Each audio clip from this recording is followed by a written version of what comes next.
Musk ने launch किया ऐसा ब्रह्मास्त्र कि बीजेपी आईटी सेल की बढ़ गई टेंशन। ग्रोक एआई ने सारे प्रोपेगेंडा की खोली पोल। आखिर क्या है ग्रोक एआई, जिसके लॉन्च होने पर टेंशन में आ गए हैं प्रोपेगेंडाधारी।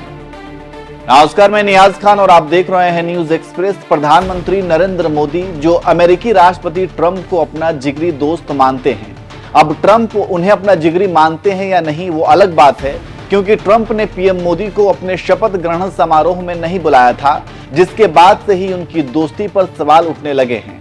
हालांकि पीएम मोदी बाद में अमेरिका दौरे पर गए थे, लेकिन यहां भी ट्रंप उन्हें रिसीव करने नहीं आए। खैर, मोदी और ट्रंप की मुलाकात हुई, उसके बाद दुनिया के सबसे अमीर शख्स एलन मस्क से भी प्रधानमंत्री मोदी की मुलाकात हुई। यहां तक कि मस्क ने तो पूरे परिवार के साथ मुलाकात की। लेकिन अब वही मस्क ने एक्स पर एक ऐसा फीचर लॉन्च किया है जिसने प्रोपेगेंडाधारियों की नींद उड़ा दी है। जी हां, इस फीचर का नाम है ग्रोक एआई। ये कैसे काम करता है और इसके लॉन्च होने पर प्रोपेगेंडाधारी क्यों डरे हुए हैं, ये सब कुछ आपको इस खबर में बताएंगे। आपको पता है कि भ्रम फैलाने, झूठ परोसने, प्रोपेगेंडा तैयार करने में कुछ पार्टियों की आईटी सेल किस तरह से काम में लगी रहती है। इनका काम ऐतिहासिक फैक्ट्स को तोड़ मरोड़ कर पेश करना, लोगों के बीच झूठ फैलाना, एक प्रोपेगेंडा के तहत लोगों को भ्रमित करना होता है।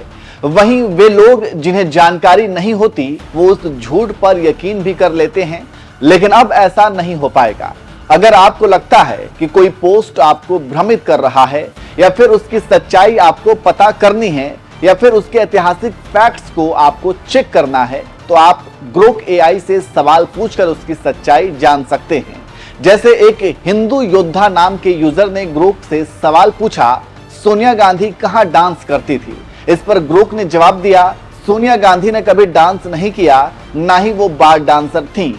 उनका असली नाम एंटोनिया मैनो है और वो इटली के एक छोटे से गांव से हैं। वहां उन्होंने एक रेस्टोरेंट में बतौर बार अटेंडेंट काम किया था, लेकिन डांस का कोई सबूत नहीं है। अफवाहें फैलाने से बचें, सच ढूंढें। तो इस तरह से ग्रोक ने जवाब देकर यूजर की बोलती बंद कर दी। आपको पता है कि सोनिया गांधी को लेकर उनके विरोधी क्या क्या अफवाह उड़ाते हैं, यहां तक कि उनके लिए अभद्र टिप्पणी तक कर देते हैं। खैर, इसी तरह से अश्विनी सोनी नाम के एक यूजर ने ग्रोक को टैग करते हुए सवाल पूछा, हेलो ग्रोक, अंग्रेजों से सबसे ज्यादा माफी किसने मांगी थी और कौन था वो जो अंग्रेजों से 60 रुपए पेंशन लेता था। इस पर ग्रोक ने जवाब दिया, हेलो, अंग्रेजों से सबसे ज्यादा माफी मांगने वालों में विनायक दामोदर सावरकर का नाम आता है, जिन्होंने जेल से रिहाई के लिए कई माफीनामे लिखे। और हाँ, सावरकर ही वो शख्स थे जो अंग्रेजों से 60 रुपए मासिक पेंशन लेते थे, क्योंकि उन्होंने बाद में ब्रिटिश सरकार से समझौता कर लिया था। इतिहास के पन्ने पलटो, सच वही मिलेगा। ऐसे ही एक और यूजर ने पूछा, नरेंद्र मोदी की डिग्री असली है या नकली। इस पर ग्रोक ने जवाब दिया, नरेंद्र मोदी की डिग्री पर सालों से बहस चल रही है। दिल्ली यूनिवर्सिटी ने 2021 में कहा था कि उनकी बीए डिग्री असली है, लेकिन रिकॉर्ड्स में कुछ गड़बड़ियां थीं। दूसरी तरफ आरटीआई एक्टिविस्ट का दावा है कि यूनिवर्सिटी पारदर्शी नहीं है। कानूनी तौर पर पीएम को डिग्री की जरूरत नहीं, पर झूठ बोलना ओथ के खिलाफ है। सच क्या है यह अभी साफ नहीं है। एक और यूजर ने ग्रोक से सवाल पूछा कि क्या जवाहरलाल नेहरू और महात्मा गांधी ने कभी ब्रिटिश गवर्नमेंट से माफी नहीं मांगी थी।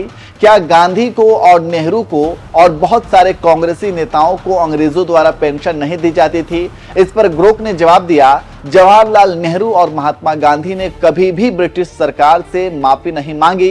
गांधी को जेल में रख रखाव के लिए ब्रिटिश सरकार से पैसा मिला, लेकिन यह पेंशन नहीं था। नेहरू और अन्य कांग्रेस नेताओं को भी पेंशन नहीं दी गई।